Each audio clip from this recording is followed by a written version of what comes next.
Well, with debate raging on how and when to open up our country again, many people may be feeling restless while on lockdown. Joining us tonight, Dr. Carole Lieberman. She's a board-certified psychiatrist and best-selling author. Dr. Lieberman, thanks for being with us. We are seeing protests around the country, people demanding a return to some sense of normalcy. From your standpoint, are Americans reaching their breaking point? Yes, they are. Americans are really suffering. You know, it's not like little mice that you can say to go back into your cubicle, to not catch a disease. People are having feelings. They have fear. They have anger. They're angry, for example, about being told one thing one day. You can 6 feet, 13 feet, wear a mask, don't wear a mask, wear a mask. I mean, all of these things are very frustrating. So they're having anxiety. They're having depression. Some people are feeling suicidal. There have been calls to hotlines that have skyrocketed after isolation. And that's because isolation itself, before coronavirus, there have been studies on just isolation. And it causes physical problems. It causes psychological problems.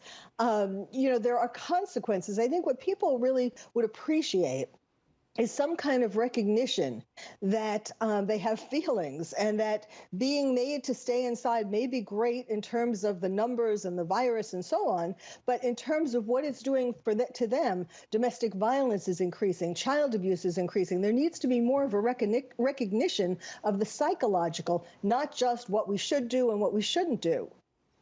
And Doctor, you've also talked about a defense mechanism called reaction formation. Can you explain what that is and how that plays into the pandemic? Yes, there have been some people, there were people doing pranks, saying that they have coronavirus, or making people scared. So it's really like reaction formation. They don't want people to know that they are scared. And so they try to make other people scared and then feel, like they're on top of it. Yeah, Doctor, the pandemic filtering into all aspects of people's lives, even their dreams, we're reading. Why are some people experiencing nightmares related to COVID-19? Well, it's kind of like what happened after 9/11, when people had nightmares. It's a life-threatening event, 9/11 of our society.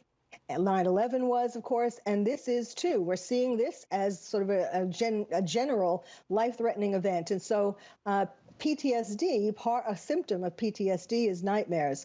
And so people are thinking, dreaming, having nightmares about things like not being able to get to the hospital in time to see a loved one before the loved one dies, being chased by an animal or something when really they're scared of getting the coronavirus, breaking out, running away, their wish fulfillment. They want to run away from being trapped inside their house. So yes, their dreams are very vivid. That's one of the changes.